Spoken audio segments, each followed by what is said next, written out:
Second year ए राजनीति विज्ञान। बच्चों, हम लोग दो ध्रुवीयता का अंत पढ़ रहे थे, जिसमें अभी आज से पहले आपने अध्ययन किया विघटन की प्रवृत्तियाँ क्या थी, किस तरह से सोवियत संघ का विघटन हुआ। अब हम अध्ययन करेंगे साम्यवाद शासन के बाद शॉक थेरेपी। शॉक थेरेपी का अर्थ हमने बताया था आपको, आघात पहुंचा करके उपचार करना।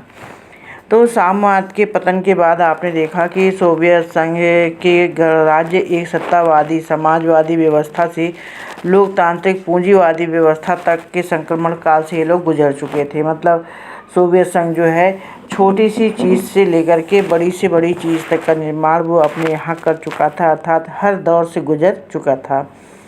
रूस, मध्य एशिया के गणराज्य और पूर्वी यूरोप के देशों में पूंजीवाद की ओर संक्रमण का एक खास मॉडल अपनाया गया। विश्व बैंक और अंतर्राष्ट्रीय मुद्रा कोष द्वारा निर्देशित इस मॉडल को शॉक थेरेपी कहा गया।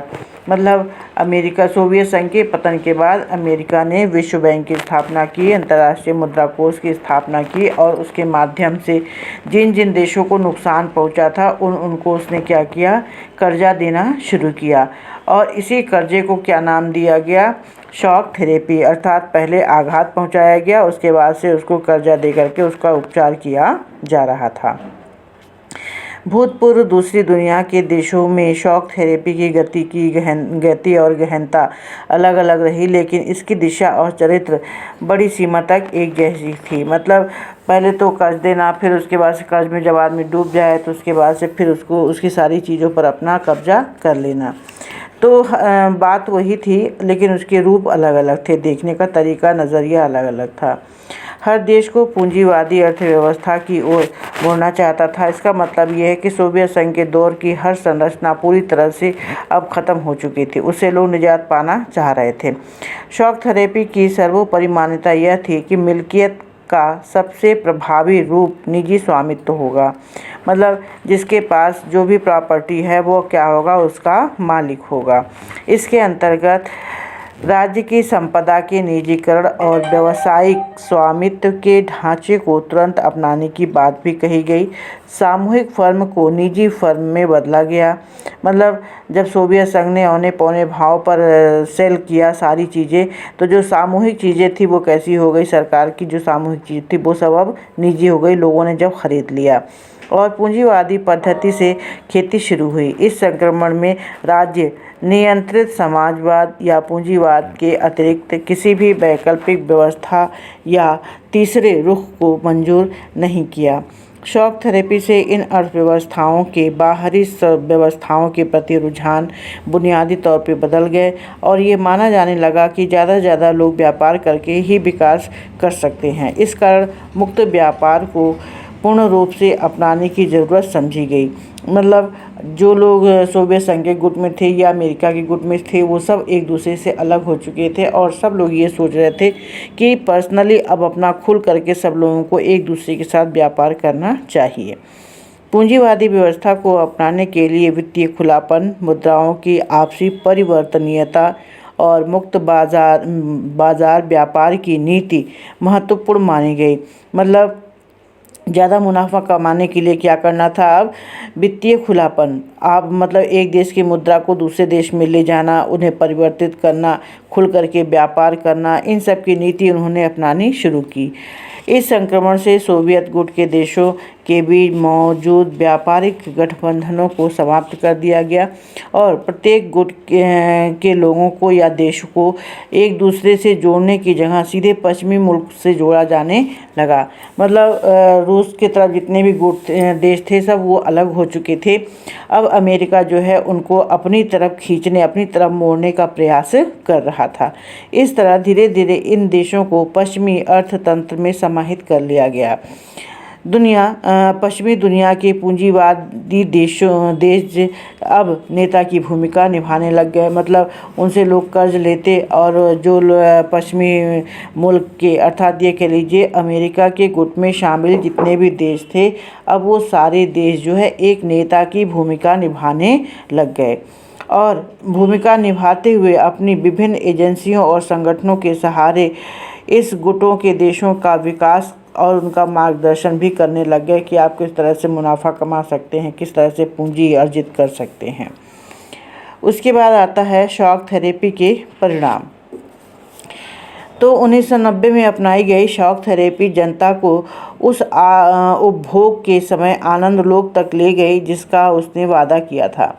मतलब दूसरे से कर्जा लेकर के खूब सारी ज़रूरतों को पूरा करना, काम करना, तो उन सब चीज़ों में उन्हें बड़ा ही आनंद आ रहा था। लेकिन था क्या, ये शॉक थेरेपी से पूरे क्षेत्र की अर्थव्यवस्था तहस नहस हो गई। अर्थात जब उस कर्जे को नहीं चुका पाए तो उनकी खुद की अर्थव्यवस्था जो थी वो क्या हो गई, खराब हो गई। और इस क्षेत्र की जनता को अब बर्बादी की मार झेलनी पड़ने लग गई। रूस में पूरा का पूरा राज्य नियंत्रित औद्योगिक ढांचा चरमरा उठा। लगभग 90% उद्योगों को निजी हाथों में बेचना पड़ा। आर्थिक ढांचे का यह पुनर्निर्माण चूँकि सरकार के द्वारा निर्देशित औद्योगिक नीति के बजाय बाजार की ताकतें कर रही थी, इसलिए यह कदम सभी उद्योगों को मिटा देने वाला साबित हुआ और इसे इतिहास का सबसे बड़ी गैराज सेल के नाम से भी जाना जाता है। मतलब जब सरकार के पास कुछ भी नहीं बचा तो सरकार ने अपनी चीज़ों को क्या किया, सरकारी चीज़ों को प्राइवेट कंपनियों के हाथों बेच दिया, क्योंकि महत्वपूर्ण उद्योगों की कीमत कम से कम आकी जा गई और उन्हें औने पौने दामों में बेचा भी गया, सरकार ने बेचा। हालांकि इस महाबिक्री में भाग लेने के लिए सरकार ने क्या किया था, अपने सभी नागरिकों को एक अधिकार पत्र दिए थे और उस अधिकार पत्र के जरिए सोवियत संघ के सभी नागरिक कुछ न कुछ खरीद सकते थे। लेकिन उन्होंने क्या किया, खरीदने के लिए उनके पास जब पैसे नहीं थे तो उन्होंने अपने अधिकार पत्र को काला बाजारियों के हाथ में बेच दिया और उनसे उन्होंने क्या किया, पैसे ले लिए क्योंकि उन्हें धन की ज़रूरत थी। रूसी मुद्रा रूबल के मूल्य में नाटकीय गिरावट भी आने लग गई। मुद्रास्फीति इतनी तेज़ी से बढ़ने लग गई कि लोगों की जमा पूंजी जो थी वो धीरे धीरे करके जाती रही। जब धीरे धीरे करके लोगों की जमा पूंजी जाती रही तो उसमें फिर क्या हुआ कि सामूहिक खेती की प्रणाली समाप्त हो चुकी थी और लोगों को अब खाद्यान्न की सुरक्षा मौजूद नहीं था उनके पास खाने के लिए कुछ भी। रूस ने खाद्यान्न का आयात करना शुरू कर दिया, अर्थात दूसरे देशों से मंगाना शुरू कर दिया। तो 1999 तक 1999 में देखा गया कि सकल घरेलू उत्पाद 89 की तुलना में भी कहीं नीचे आ गया। मतलब सकल घरेलू उत्पाद जो था उनका, जो 1989 में था, 1999 अर्थात उसके 10 वर्ष आगे तक आने पर भी वो क्या हो गया, उससे भी ज़्यादा नीचे गिर गया। पुराना व्यापारिक ढांचा तो टूट ही चुका था, लेकिन इसकी जगह कोई वैकल्पिक व्यवस्था नहीं थी। समाज कल्याण की पुरानी व्यवस्था को क्रम से नष्ट किया गया और सरकारी रियायतों के खात्मे के कारण ज़्यादातर लोग गरीबी में पड़ गए। मतलब सरकार ने अपनी सारी चीज़ों को जो है काला बाजारियों के हाथ औने पौने दाम में बेच दिया, तो इससे जो गरीब लोग थे वो जो है और भी ज़्यादा गरीबी में पड़ गए। मध्य वर्ग समाज के हाशिए पर आ गया। अकादमिक बौद्धिक कामों में जुड़े लोग या तो बिखर गए या कहीं बाहर चले गए। तो अपना देश छोड़ के वो लोग क्या किए, दूसरे देशों को चले गए। जो पढ़े लिखे लोग थे वो देश छोड़ के दूसरे देशों में चले गए। कई देशों में एक माफिया वर्ग उभर करके सामने आया। तो मतलब जो काला बाजारी लोग सरकार की सारी चीज़ों को खरीद चुके थे वो क्या बन गए थे, माफिया बन गए थे। अब उसने अधिकतर आर्थिक गतिविधियों को अपने नियंत्रण में ले लिया। निजीकरण ने नई विषमताओं को जन्म दिया। पूर्व सोवियत संघ में शामिल रहे गणराज्यों और ख़ासकर रूस में अमीर और गरीब लोगों के बीच एक तीखा विभाजन हो गया। मतलब गरीब और गरीब हो गया और अमीर जो है और भी ज़्यादा अमीर हो गया। पहले की व्यवस्था के विपरीत अब धनी और निर्धन लोगों के बीच एक गहरी खाई हो गई थी। आर्थिक बदलाव को बड़ी प्राथमिकता दी जाने लगी, उस पर पर्याप्त ध्यान भी दिया गया, लेकिन लोकतांत्रिक व्यवस्थाओं के निर्माण का कार्य ऐसी प्राथमिकता के साथ नहीं हो सका। इन सभी देशों के संविधान हड़बड़ी में तैयार किए गए। रूस सहित अधिकांश देशों में राष्ट्रपति को कार्यपालिका का प्रमुख भी बनाया गया। मतलब नए सब देश जो है जब सोवियत संघ से अलग हो गए थे तो उन लोगों ने अपने अपने लिए नया संविधान बनाया, जो जल्दीबाजी में बनाया। तो कुछ लोगों ने ये किया कि राष्ट्रपति को ही प्रमुख बनाया, वहाँ प्रधानमंत्री का पद ही नहीं रखा। और सारी कार्यपालिका की शक्ति राष्ट्रपति के हाथ में दे दी और उसके हाथ में लगभग हर संभव शक्ति भी थमा दी। फलस्वरूप क्या हुआ, संसद अपेक्षाकृत कमज़ोर पड़ गई और मध्य एशिया के देशों में क्या हुआ कि राष्ट्रपति जो बने उन्होंने सत्ता हासिल तो कर ली और इसके साथ साथ मिसाल के तौर पे तुर्कमेनिस्तान, उज़्बेकिस्तान, यहाँ जो पहले राष्ट्रपति थे उन्होंने 10-10 वर्ष के लिए अपने पद को बहाल किया। मतलब कार्यपालिका में राष्ट्रपति का पद देखा जाए तो 5 साल के लिए होता है सभी देशों में और अमेरिका में 4 साल के लिए है, लेकिन इन लोगों ने क्या किया, सीधे 10 वर्ष के लिए अपने पद को बहाल करा लिया। और इस तरह से देखा गया कि आगे आने वाले 10 साल के बाद इन्होंने उसकी सीमा और 10 साल के लिए बढ़ा दी। इन राष्ट्रपतियों ने अपने फैसले से असहमति या विरोध की अनुमति भी नहीं दी। मतलब कार्यपालिका में किसी दूसरी पार्टी को जगह नहीं दी, ना ही किसी को विरोध करने की अनुमति दी, ना ही किसी को असहमति जताने की अनुमति दी। मतलब जो कुछ करेंगे वही करेंगे, कोई उसके विरुद्ध कुछ नहीं कहेगा। इसलिए अधिकतर देशों में न्यायिक संस्कृति और न्यायपालिका की स्वतंत्रता को स्थापित करने का काम अभी भी बाकी था। रूस सहित अधिकांश देशों की अर्थव्यवस्था सन 2000 में आकर के जो है आज़ादी के 10 साल के बाद खड़ा होना शुरू किया। मतलब 1990 में इसका पतन हो चुका था, फिर 90 से 2000 तक आ गया। 2000 तक ये बहुत कोशिश किए कि आगे कुछ बढ़े, कुछ विकास करे, लेकिन ऐसा नहीं हुआ। फिर 2000 के बाद से जो है इसने अपने आप को खड़ा करना शुरू किया, वो भी किस माध्यम से, क्योंकि उसके पास जो है रूस के पास कुछ ऐसे संसाधन है जिससे वो अपना व्यापार स्वयं कर सकता है। जैसे क्या चीज़ें, खनिज तेल, प्राकृतिक गैस, धातु, प्राकृतिक संसाधनों का, इन प्राकृतिक संसाधनों का वो निर्यात करने लग गया। रूस कजाकिस्तान, तुर्कमेनिस्तान, उज़्बेकिस्तान, अज़रबैजान, इन सब जगहों पे गैस और पेट्रोलियम के बड़े उत्पादक देश माने जाते हैं। ये सब कहाँ पे है, रूस में ही है। तो इन देशों पर तेल और पेट्रोलियम भारी मात्रा में है, तो रूस ने इन्हीं सब चीज़ों से अपना व्यापार फिर से शुरू किया। यही नहीं, बाकी देशों को अपने क्षेत्र से तेल की पाइपलाइन गुजरने के कारण भी फ़ायदा हुआ। मतलब अगर मान लीजिए कि रूस से चीन को तेल जाना है तो रास्ता पाकिस्तान से होते हुए है, तो पाकिस्तान को उन्हें क्या करना पड़ता है, किराया देना पड़ता है। तो जिसकी ज़मीन से या ये पाइपलाइन जाएगी उस देश को वो क्या करने लगे, उसके बदले में किराया देने लग गए। एक हद तक विनिर्माण का काम भी शुरू किया गया। तो इससे जो है उन देशों को भी फ़ायदा हुआ जिसके देश से होकर के दूसरे देश को ये सारी चीज़ें गुजर रही थी। फिर आता है संघर्ष और तनाव। पूर्व सोवियत संघ के अधिकांश गणराज्य संघर्ष की आशंका वाले क्षेत्र हैं। अनेक गणराज्यों ने गृह युद्ध और बगावत को झेला। इसके साथ साथ देशों में बाहरी ताकतों की दखल भी बढ़ी। इससे स्थिति और भी ज़्यादा जटिल होने लग गई। फिर रूस के 2 गणराज्यों चेचन्या और दागिस्तान में हिंसक अलगाववादी आंदोलन भी चले। मतलब ये 2 क्षेत्र जो हैं कहाँ पे हैं, रूस में हैं, चेचन्या और दागिस्तान। तो यहाँ पर भी ये लोग क्या करने लगे, अलगाववादी आंदोलन शुरू कर दिया कि मतलब रूस से इन दोनों को क्या किया जाए, अलग करके नया देश बना दिया जाए। और यह आंदोलन जो है, मास्को ने चेचन विद्रोहियों से निपटने के लिए जो तरीका अपनाए उसे गैर जिम्मेदार तरीके और बमबारी की मानवाधिकार का उल्लंघन भी बताया गया।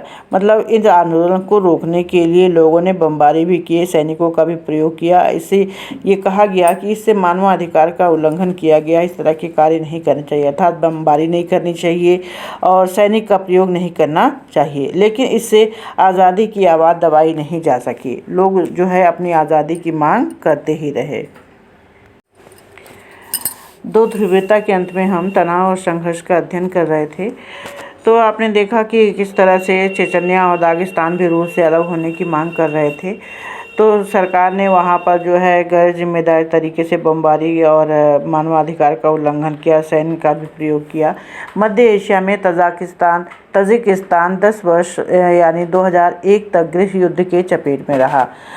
मतलब मध्य एशिया में भी कुछ इस तरह के उपद्रव चल रहे थे। तजिकिस्तान में वहाँ 10 वर्षों तक शीत युद्ध अर्थात ये कह लीजिए गृह युद्ध चलता रहा। इस पूरे क्षेत्र में कई सांप्रदायिक संघर्ष चले। अज़रबैजान का एक प्रांत नगोर्नो कराबाख है और यहाँ पर क्या है कि यहाँ के कुछ स्थानीय अर्मेनियाई लोग यहाँ से अलग होकर अर्मेनिया में मिलना चाहते थे। मतलब अज़रबैजान के कुछ लोग वहाँ से अलग होकर के दूसरे देश में मिलना चाहते थे। जॉर्जिया में दो प्रांत स्वतंत्रता चाहते थे और गृह युद्ध लड़ रहे थे, मतलब आपस में लड़ रहे थे। जैसे अभी आपने देखा चेचन्या और दागिस्तान, इसी तरह से जॉर्जिया में भी दो प्रांत थे, वो भी अलग होने की बात कर रहे थे। यूक्रेन, किर्गिज़स्तान तथा जॉर्जिया में मौजूद शासन को उखाड़ फेंकने के लिए भी आंदोलन चल रहा था। कई देश में प्रांत नदी जल के सवाल पर भी आपस में भिड़े हुए थे।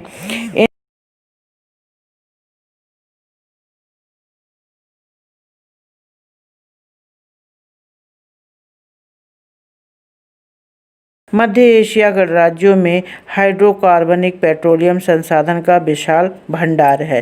तो मध्य एशिया में देखा गया कि मध्य एशिया के अभी कौन कौन से देश आए।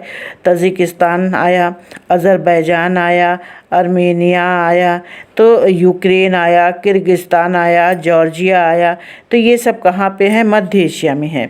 तो मध्य एशिया के क्षेत्रों में क्या चीज़ ज़्यादा पाई जाती है? Petroleum, hydrocarbonic petroleum. ठीक है, संसाधनों का विशाल भंडार है। इससे इन गणराज्यों को आर्थिक लाभ हुआ है, लेकिन इसी कारण से यह क्षेत्र बाहरी ताकतों और तेल कंपनियों के आपसी प्रतिस्पर्धा का अखाड़ा बन गया। मतलब ये लोग जो है, दूसरे देश वाले जो है, इनको एक अखाड़े के रूप में यूज़ करते। आज ये कह लीजिए कि इनसे तेल लेने और अपने साथ व्यापार करने की होड़ लगी हुई थी। यह क्षेत्र रूस, चीन और अफ़गानिस्तान से सटा हुआ है। मतलब अब आप सोच लीजिए कि ये रूस से भी सटा हुआ है मध्य एशिया। पहले ये सब लोग कहाँ थे? रूस में ही थे जब शीत युद्ध चल रहा था। तो फिर चीन से भी सटा हुआ है और अफ़गानिस्तान से भी सटा हुआ है। मध्य एशिया के नज़दीक है। ठीक है, ये तीनों क्षेत्र जो है मध्य एशिया के नज़दीक हैं। 11 सितंबर 2001 की घटना के बाद अमेरिका इन क्षेत्र में सैनिक ठिकाना बनाना चाहता था। अब आप सोच रहे होंगे 11 सितंबर 2001 में क्या हुआ था। अमेरिका में 4 जगहों पे हमला हुआ था। एक तो उसका वर्ल्ड ट्रेड सेंटर था, जहाँ से पूरे विश्व का व्यापार होता है। एक उसकी संसद थी और एक पेंसिल्वेनिया में था। 3 जगह पे अपहरणकर्ताओं ने, या ये कह लीजिए आतंकवादियों ने, खुद उनके विमान चुराए और खुद उन्हीं के ऊपर हमला किया। इसका आप अध्ययन अगले चैप्टर में विस्तार से पढ़ेंगे, तब आपको समझ में आ जाएगा कि ऐसा क्यों हुआ था। तो 2001 में 11 सितंबर 2001 में जो घटना घटी वो इसका एक परिणाम भी था। और ये जो है अमेरिका क्या चाह रहा था कि इन जगहों पे अपना सैनिक ठिकाना बना ले। कहाँ पे? जहाँ जहाँ पेट्रोलियम के विशाल भंडार हैं। उसने किराए पर ठिकाने हासिल करने के लिए मध्य एशिया के सभी राज्यों को भुगतान भी किया। अफ़गानिस्तान तथा इराक में युद्ध के दौरान इन देशों से अपने विमानों को उड़ाने की अनुमति भी ले ली उसने। रूस इन राज्यों का निकटवर्ती विदेश मानता है। मतलब ये है तो रूस से सटे हुए, लेकिन दूसरा देश है, विदेश कह लीजिए है। जैसे भले ही नेपाल हमसे सटा हुआ है, पाकिस्तान सटा हुआ है, चीन सटा हुआ है, लेकिन है क्या? विदेशी है। और उनका मानना था कि इन राज्यों को रूस के प्रभाव में रहना चाहिए, क्योंकि रूस क्या था? इससे सटा हुआ था। खनिज तेल जैसे मौजूद संसाधन को चीन जो है अपने हित के लिए प्रयोग करना चाह रहा था और चीनियों ने सीमावर्ती क्षेत्र में आकर व्यापार करना भी शुरू कर दिया। मतलब चीन से जो क्षेत्र मध्य एशिया का सटा हुआ था, उन जगहों पर चीन ने क्या किया? व्यापार करना भी शुरू कर दिया था। पूर्वी यूरोप में चेकोस्लोवाकिया शांतिपूर्वक 2 भागों में बट गया। इसी तरह से पूर्वी यूरोप, अब आप देखेंगे कि जितने भी देश ये बटे हैं वो सब शीत युद्ध की समाप्ति के बाद ही बटे हैं। पूर्वी यूरोप में चेकोस्लोवाकिया शांतिपूर्वक 2 भागों में बट गया, चेक तथा स्लोवाकिया। ठीक है, ये पहले एक ही नाम था, फिर बाद में इनका विभाजन हो गया, तो ये 2 नाम हो गए, चेक तथा स्लोवाकिया। नाम के दो देश बन गए। लेकिन सबसे गहन संघर्ष बाल्कन क्षेत्र के गणराज्य यूगोस्लाविया में हुआ। यहाँ पर 91 में देखा गया कि यूगोस्लाविया कई प्रांतों में टूट गया, अर्थात उसके कई क्षेत्र हो गए यूगोस्लाविया के, जैसे बोस्निया हर्जेगोविना, स्लोवेनिया, क्रोएशिया, ये 4 भागों में बट गया। ठीक है, क्योंकि यहाँ लोग अपने स्वतंत्रता की मांग करने लग गए। यहाँ नाटो के हस्तक्षेप करना पड़ा। यूगोस्लाविया पर बमबारी हुई और जातीय संघर्ष ने गृह युद्ध का रूप धारण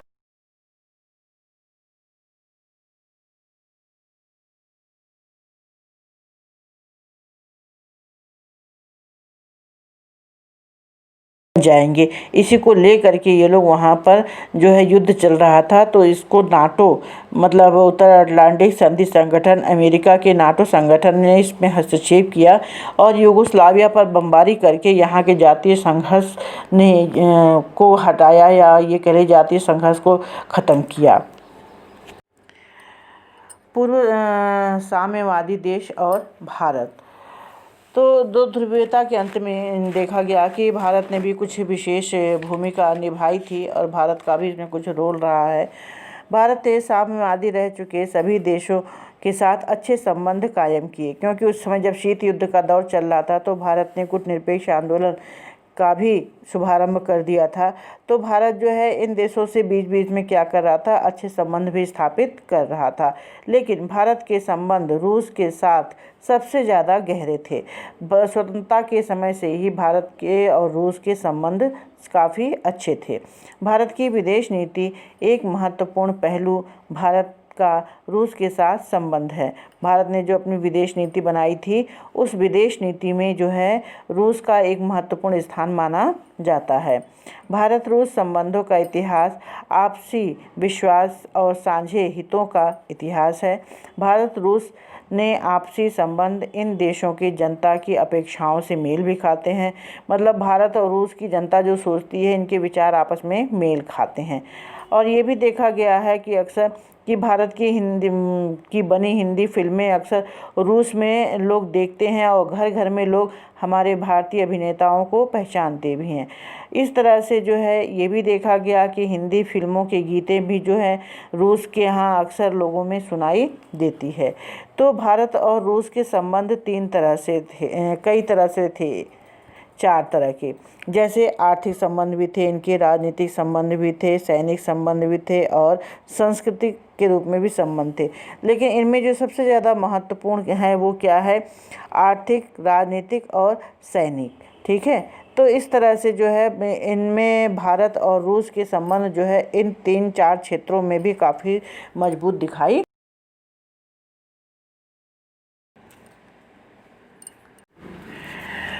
तो पूर्व साम्यवादी देश और भारत के बीच में जो आपस में देखा गया कि 3-4 तरह के आर्थिक संबंध बहुत दिखाई देते हैं, वो काफ़ी मजबूत थे उस समय भी और आज भी हैं। भारत और रूस जो है दोनों एक सपना देख रहे थे बहुत ध्रुवीय विश्व का। मतलब जिस तरह से अमेरिका देख रहा था कि वो केवल विश्व में अकेला ही दिखाई पड़े, एक ध्रुवीय विश्व बन करके रहे, ध्रुव बन के रहे, तारा बन के रहे। लेकिन भारत और रूस क्या सोच रहे थे कि दुनिया में बहुत सारे देश ऐसे हों जो हम सब की एक बराबरी पर आ जाएं। अंतर्राष्ट्रीय फलक पर यह देखा गया कि कई महाशक्तियां मौजूद थीं। सुरक्षा की सामूहिक जिम्मेदारी भी उनमें थी। सुरक्षा की सामूहिक जिम्मेदारी का अर्थ है किसी भी देश पर हमला हो तो सभी उसे अपने लिए खतरा माने और मिलकर साथ में कार्रवाई करें। तो रूस और अमेरिका ये सोच रहे थे कि अगर किसी भी देश के ऊपर कोई हमला होता है तो सभी लोग ऐसा माने कि हमारे ऊपर हमला हुआ है और सभी लोग मिल करके साथ में कार्रवाई करें। क्षेत्रीयताओं को ज़्यादा जगह मिले। अंतर्राष्ट्रीय संघर्षों का समाधान बातचीत के द्वारा हो। मतलब कोई भी समस्या हो तो उसे बातचीत के जरिए आपस में मिल करके हल कर लिया जाए। हर देश की स्वतंत्र विदेश नीति हो। संयुक्त राष्ट्र जैसी संस्थाओं द्वारा फैसले किए जाएं तथा इन संस्थाओं को मजबूत, लोकतांत्रिक और शक्ति संपन्न बनाया जाए। मतलब संयुक्त राष्ट्र संघ की फैसलों को सब लोग माने और उस फैसलों को क्या बनाया जाए, शक्ति संपन्न। 2001 में भारत रूस सामरिक समझौते के अंग के रूप में भारत और रूस के बीच में 80 द्विपक्षीय दस्तावेजों पर हस्ताक्षर हुए। मतलब 2001 में जब रूस शुरुआत कर रहा था तो भारत के साथ उसने 80 मुद्दों पर जो है द्विपक्षीय दस्तावेजों पर हस्ताक्षर किए व्यापार को लेकर के। भारत को रूस के साथ अपने संबंध जो है ज़्यादा मजबूत किस लिए करने पड़े, कश्मीर मुद्दे को लेकर के। ठीक है, भारत और पाकिस्तान के बीच में जो कश्मीर मुद्दा है उसको लेकर के भारत को रूस के साथ अपने संबंध ज़्यादा मजबूत करने पड़े, क्योंकि ऊर्जा आपूर्ति, अंतर्राष्ट्रीय आतंकवाद से संबंधित सूचनाओं के आदान प्रदान, पश्चिम एशिया में पहुंच बनाने तथा चीन के साथ अपने संबंधों में संतुलन लाने जैसे मामले में फ़ायदे हुए हैं। तो रूस का जो है सूचना, ये कह लीजिए कि सूचनाओं के मामले में भारत से कहीं आगे था रूस, तो इसलिए भारत ने उसके साथ संबंध बनाया कि पश्चिम एशिया के जितने भी इस तरह के सूचनाएं होंगी रूस के ज़रिए उसे भारत को मिलते रहेंगे और इससे क्या होगा, संतुलन बनाए रखने में फ़ायदा होगा। रूस को इस संबंध में सबसे बड़ा फ़ायदा यह था कि भारत रूस के लिए हथियारों का दूसरा सबसे बड़ा ख़रीदार देश है। मतलब रूस जो है पूरे विश्व में हथियारों का सप्लायर सबसे बड़ा माना जाता है। सबसे ज़्यादा लोग रूस से ही हथियार ख़रीदते हैं और उनमें जो है भारत जो है क्या है, दूसरे नंबर पे है। भारतीय सेना को अधिकांश सैनिक साजो सामान रूस से प्राप्त होते हैं, जो कि भारत के तेल आयातक देशों में से है। मतलब भारत जो है रूस से सैनिकों के सारे सामान लेता है, हथियार लेता है, सारी चीज़ें खरीदता है। इसके अलावा तेल भी रूस से ही आयात करता है, मंगाता है। इसलिए भी भारत रूस के लिए एक महत्वपूर्ण है। उसने तेल के संकट की घड़ी में हमेशा भारत की मदद की है। किसने? रूस ने। भारत रूस से अपने ऊर्जा आयात को भी बढ़ाने की कोशिश कर रहा है। ऐसी कोशिश कज़ाकिस्तान, तुर्कमेनिस्तान के साथ भी चल रही है। इन गणराज्यों के साथ सहयोग के अंतर्गत तेल वाले इलाकों में साझेदारी और निवेश करना भी शामिल है। मतलब भारत और रूस के बीच में जो वार्ता चल रही है उसमें जो है तेल को लेकर के साझेदारी और निवेश करने की भी बात शामिल है। भारत रूस की परमाणविक योजना के लिए भी महत्वपूर्ण है। रूस ने भारत के अंतरिक्ष उद्योगों में भी ज़रूरत के समय क्रायोजेनिक रॉकेट देकर के उसकी मदद की। मतलब रूस ने भारत की हर तरफ से देखा जाए तो मदद की है। भारत और रूस विभिन्न वैज्ञानिक परियोजनाएं भी साझेदार हैं। मतलब भारत के वैज्ञानिक और रूस के वैज्ञानिक भी साथ मिलकर के आपस में बहुत सारी योजनाएं भी बनाते हैं और कार्य करते हैं। बच्चों, ये पाठ पूरा हो गया। इस पाठ के प्रश्नोत्तर जो है आप कॉपी में करेंगे, खास करके 4, 5, 6, 7, 8, 9, 10। ठीक है, 4, 5, 6, 7, 8, 9, 10। इसके अलावा अतिलघु प्रश्न भी आप बनाएंगे, स्वयं काव्य में निर्माण करेंगे और उसका उत्तर लिखेंगे।